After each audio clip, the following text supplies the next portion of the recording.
أهلا وسهلا في قناتي. النهاردة هنبدأ مع بعض مغامرة جديدة ومثيرة. قصتنا المدهشة بتبدأ مع قطة، مش أي قطة، دي قطة تاجر ضايع لفتت انتباه مجموعة من المحاربين وقررت تعرض عليهم شوية طماطم شيري. في الأول كانوا محبطين لأنهم كانوا متوقعين حاجة أكبر وأغلى زي شيء أسطوري مثلا. لكن القطة دي كانت بتشوف نفسها وبتأكد لهم إن الطماطم دي مش زي أي طماطم تانية، وطلبت منهم يشوفوا عرضها في نافذة الحالة. قالت لهم إن الطماطم دي سحرية، بتزود 0.1 نقاط من القوة السحرية لمدة 10 دقايق. مش حاجة كبيرة، لكن الميزة التانية كانت هي المفاجأة. لما يأكلوا من الطماطم دي هيفقدوا 10 جرامات من الدهون. المحاربين بدأت عيونهم تلمع لما فهموا قيمة الطماطم دي، والقطة بقت أكتر غروراً وقالت لهم قلت لكم إن دي مش طماطم عادية. بعد كده حصلت فوضى وكل واحد بدأ يتسابق عشان يشتري الطماطم دي. واحد من المحاربين سأل القطة منين جابت الطماطم المميزة دي، لكن القطة ردت وقالت إن ده سر كبير وما تقدرش تكشفه. بنفس الوقت بنشوف بطلنا شغال في مزرعته مع مجموعة من الأرانب الظريفة اللي بتساعده. بعد شوية قرر يديهم فرصة ياخدوا استراحة. بعدها عصر الطماطم في فنجان ونادى نحلة لطيفة عشان تضيف شوية عسل للفنجان. بعد ما قفل الغطا وهز الفنجان شوية شربوا بمتعة واضحة، والأرانب كانوا بيعملوا نفس الشيء وكلهم مستمتعين جدا بالشراب لدرجة إنهم شربوه لآخره. نافذة الحالة ظهرت وقالت إنهم شربوا مشروب منعش اسمه عصير طماطم شيري مع عسل. وبعد كده النظام عرض نافذة تانية فيها مهمة جديدة لبطلنا. بطلنا دلوقتي لازم يوزع ماء العسل على مدير البرج من غير ما ياخد أي مكافأة، وكمان مع عقوبة الإحباط. اللي سمعناه ده بيبدو ملوش أي قيمة، لكن بطلنا مش عايز حد يتأذى ويشعر بالإحباط. علشان كده وهو مش راضي قرر إنه هيعمل ده في وقت لاحق. دلوقتي بنعرف إن اسم بطلنا هو سيجون. أما القطة التاجر اللي اسمه بيقول له إنه رجع وجاب معاه كتير من الذهب. بنكتشف إن القطة التاجر دي هي واحدة من موظفين سيجون، وهي مبسوطة جدا بالشغل الممتاز اللي عمله بطلنا. بطلنا بدأ يمدح في شغله وقال كمان إن الموضوع ده مجرد وقت لحد ما اسمه يبقى معروف في كل مكان. لكن سيجون بيشوف إنهم مش لازم يضيعوا وقتهم وإنهم لازم يكملوا الشغل. بيقول له خد قسط من الراحة، لكن القطة كانت مصممة تكمل شغل أكتر. علشان كده جريت ناحية الأرنب الأسود وطلبت منه يملى الإمدادات للرحلة الجاية علشان يكسبوا فلوس أكتر. دلوقتي بنشوف بطلنا وهو بيقرب من حائط فيه شوية علامات، وأضاف علامة جديدة وقال إنهم مروا ب150 يوم من يوم ما اتعلق في البرج وضاع. العلامات دي بتدل على الفترة اللي قضاها من ساعة ما اتحبس في البرج. قصتنا دي بتدور حوالين إزاي بطلنا قدر ينجو ويعيش بعد ما ضاع في البرج ده من 10 سنين. من 10 سنين في يوم مزدحم ظهرت برج أسود من 99 طابق فجأة في وسط جانجنام. مش بس في مدينة بطلنا، لكن في كمان 100 برج ظهروا في نفس الوقت في دول مختلفة في كل أنحاء العالم بما فيها كوريا. كل دولة درست البرج اللي ظهر في أراضيها، لكن اللي اكتشفوه كان إن البرج ارتفاعه 990 متر وإنه مصنوع من مادة قوية جدا بحيث ما كانش ممكن اختراقه حتى بالقنابل النووية. وبعدين في يوم من الأيام بدأ الناس يخرجوا من البرج عن طريق الجدار، ولما سئلوا ازاي دخلوا البرج قالوا إنهم تم امتصاصهم بواسطة ثقب أسود، وإنهم لما فاقوا كانوا في الطابق الأول من البرج. الأحداث الغامضة دي كانت حديث العالم كله، لأن نفس الشيء كان بيحصل في أي مكان ظهرت فيه الأبراج دي. دلوقتي عارفين إن كل الأبراج دي مترابطة مع بعض. لما تدخل البرج هتفيق في الطابق الأول ولازم تختار دورك سواء ساحر أو محارب، ومن الطابق الثاني هتبدأ الوحوش تظهر، وكل ما تخلص طابق بتاخد مكافآت مختلفة. في اللحظة دي رجل بيقف على المنصة وبيقول إنه من المحتمل جدا إن الناس هتقدر تحصل على حاجة مهمة، وهي تذكرة ذهبية تسمح للناس اللي تصحيوا إنهم يدخلوا ويخرجوا من البرج وقت ما يحبوا. حتى الناس العادية اللي مش متصحين يقدروا يدخلوا البرج بالتذكرة دي، لكن بس اللي تصحيوا هم اللي يقدروا يصعدوا البرج. في ناس بتسأل المتكلم ليه حد يروح برج مليان وحوش مرعبة؟ وبنكتشف من المتكلم إنه محدش لسه يعرف ليه الأبراج دي ظهرت أصلاً، لكنه بيقول لهم إن الشيء الوحيد اللي عارفينه هو إن الصعود للبرج هيخليك غني. وفور ما قال كده مساعده جاب صندوق صغير وفتحه، وبدأ الذهب يطلع منه بشكل غير معقول، أكتر بكتير من اللي ممكن يتخيله أي حد في صندوق صغير زي ده. الناس كانت مدهوشة جداً لما شافت ده. في نفس الوقت الأخبار بتقول إن أسعار التذاكر الذهبية للبرج هتزيد، وإن في مئات من الناس مستنيين علشان يشتروا التذكرة قبل ما الأسعار تطلع. دلوقتي بنشوف بطلنا في المحل وهو بيشتري شوية أكل، والست بتاعة المحل بتقوله إنه العالم بقي مجنون علشان عايز يدفع المبلغ ده بس علشان يدخل البرج. هو أكد كلامها، لكن بعد شوية بنشوفه هو بيجمع فلوس علشان يحقق طموحه في دخول البرج، لكنه بيواجه صعوبة في جمع المبلغ المطلوب لأن السعر بيزيد بسبب الطلب الكبير. لكن هو مش ناوي يستسلم، لسه متحمس جدا لزراعة النباتات، وبيعتقد إنه ممكن يوفر شوية فلوس من بيع النباتات دي. ساين هو من أكبر المعجبين بأحد أعضاء فرقة الآيدولز اسمها سارة، وحلمه إنه يقترح عليها الزواج في يوم من الأيام، وده بيخلي طموحه حي وواقعي. كان بطلنا عاوز يحصل على التذكرة دي وبعد كده ينضم الجماعة، وفاكر إنهم هيدركوا موهبته وبعدها هيتحقق حلمه ويغتني لما يخلص البرج. لو بس يقدر يدخل البرج كان بيشعر بحافز كبير وهو بيحلم باللي ممكن يحصل لو وصل للهدف ده. لكن في اللحظة دي ظهر قدامه ثقب أسود بالضبط فوقه، ولما اتلفت لقى إن ده هو نفس الظاهرة اللي ابتلعت أول جيل من الناس اللي دلوقتي معروفين باسم المتصحين. وشه اتغير بفرحة لما فكر إن ده هيكون الحل ليه، هيخليه يتجنب كل مشاكل جمع الفلوس لشراء التذكرة. بدأ يتكلم بشكل درامي ويقول للثقب الأسود إنه جاهز يخاطر بحياته علشان يصعد البرج، وإنه مستعد يروح معاه في الثقب الأسود. لكن الثقب الأسود كان بيظل هناك بيتحرك بشكل غير مريح، وبطلنا كمان كان واقف بشكل غريب مستني إنه يتم امتصاصه. بعد شوية بدأ الثقب يضيق أكتر وأكتر، وهو بدأ يشعر بالذعر وهو شايف فرصته بتروح منه، فركض ناحية الثقب وهو بيصرخ إنه لو مش هياخده هو هيروح لوحده للبرج. قبل ما يوصل الثقب أغلق، وقع بطلنا رأسه أولاً لأنه ما كانش يفكر في الهبوط وقت ما قفز. لما فاق كان نتوقع يشوف إضاءة فاخرة وكاميرات معدات، لكن لدهشته الكاملة مفيش حاجة. هو في كهف فاضي مليان تراب، في فتحة واحدة بس على السطح. لما أدرك إن المكان ده مش زي ما وصفوله بدأ يدخل في حالة من الذعر الشديد. في نفس الوقت في قمة البرج المظلم كانت هناك مخلوق تنين مختبئ في الظلال، وكان بيشوف كرة بلورية لامعة باللون البنفسجي. المخلوق قال إنه اكتشف تغيير ولازم يلاقي السبب وراه كمدير للبرج. بطلنا سيجون هو اللي يبدو إنه السبب في التغيير ده، وهو بيذكر التقارير اللي كان بيشوفها عن المتصحين اللي كانوا بيحكوا عن منطقة تدريب أنيقة مع وجود ساحة تدريب وكده. لكن دلوقتي في الحقيقة مفيش غير كهف مليان تراب.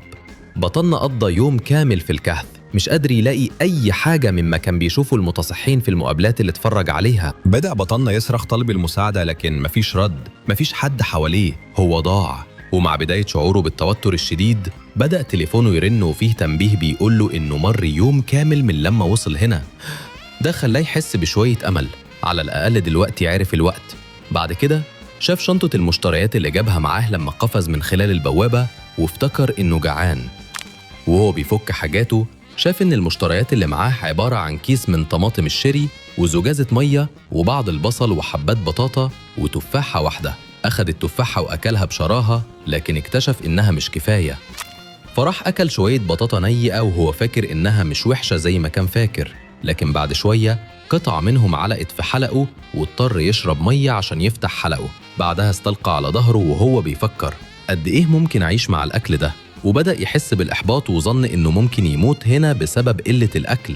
لكن فجأة شعر بموجة من الطاقة فنهض وقال بشكل درامي: أنا في البرج اللي دايما حلمت أكون فيه، ما ينفعش أستسلم دلوقتي وأموت، لازم ألاقي حل حتى لو كان عن طريق اليأس. وفجأة جات له فكرة. لما شاف التفاحة اللي وقعت على الأرض جمعها ودفنها في الأرض مع بذورها. بعدها أخذ البصل وقام بفصل الجذور عن الأوراق، حاطط الأوراق علشان يأكلها ووضع الجذور في الأرض وسقاها. عمل نفس الشيء مع باقي الخضروات اللي معاه. لما شاف النتيجة وحس إنه ما استسلمش كان سعيد جداً، زي الأب اللي فخور بأولاده وهو بيشوف نباتاته. لكن فجأة سمع صوت مرعب جاي من خارج الكهف. الجسم كله ارتجف خوفاً، مش عارف إيه اللي بيحصل، لكنه كان متأكد إن الصوت ده صوت وحش. ولحد ما سمعته المفروض الوحش ده ما يظهرش في الطابق الأول من البرج، صح؟ بعدها نظر من خلال الفتحة الوحيدة في الكهف وشاف قمر أزرق في السماء. وبعد شوية رجع الصوت المرعب ده تاني، لدرجة إنه بطلنا وقع على الأرض من شدة الرعب، لأنه ما قدرش يتحمل الصوت ده. جسمه كان بيرتجف بشكل غير طبيعي. لكن بمجرد ما الصوت وقف قام ورقب السماء وشاف تنين أسود بيطير في دوائر تحت القمر. وهو بيشوف المنظر الجميل ده بدأ يتكلم عن قد إيه هو مشهد رائع، لكنه سقط مغشياً عليه. بعد كده بدأ يحصل شيء سحري مع النباتات، والضوء الأزرق كان بيشع عليهم. بعد فترة فاق بطلنا على صوت المنبه، وفجأة اكتشف إنه كان غايب عن الوعي لمدة يومين كاملين، وده خلاه يدخل في حالة من الذعر. جسمه كان كله بيوجعه وكان عنده صداع، لكن لما بص لقى إن الحاجة اللي كانت شكلها شجرة في الأول في الحقيقة كانت بصلة خضراء، لكنها كبرت بشكل غير طبيعي. وهو بيشوف ده بدأ يفكر في إزاي كبرت بالطريقة دي، وفكر إن البرج لازم يكون ليه تأثير على نموها بهذا الشكل السريع. بعدين لقى جنب البصل الكبير فيه شوية براعم صغيرة لبصل. لما شاف إن البصل الكبير كان بيغطي ضوء الشمس عن البصل الصغير فكر إن الأفضل يقطعها، وده بالضبط اللي بدأ يعمله. بعد ما خلص حصاد البصل جرب واحدة منهم وكاد يحترق من شدة حرارتها. جري بسرعة ناحية البئر الصغيرة عشان يشطف بقه، وقال إن على الرغم من إن فمه اتحرق لكن غريب إن معدته ما وجعتوش. فكر إنه هيضطر يتعود على ده. اكتشفنا إن الشمس مش بتغيب في البرج، لكن ساعات بتختفي بسبب ظاهرة اسمها القمر الأزرق. بطلنا بدأ يفكر في الظاهرة اللي سمع عنها عن القمر الأزرق، وبيعتقد إنه موجود في الطابق العاشر، لكنه مش متأكد إذا كان في الطابق الأول زي ما هو فكر. بعدين شاف التنين الأسود وكان متأكد إنه مش كان خيال. بعد كده عرفنا إنه من 10 سنين لما ظهرت الأبراج كان في أحد النقابات الكبيرة نقابة العنقاء اللي قدرت تخلص الطابق 37.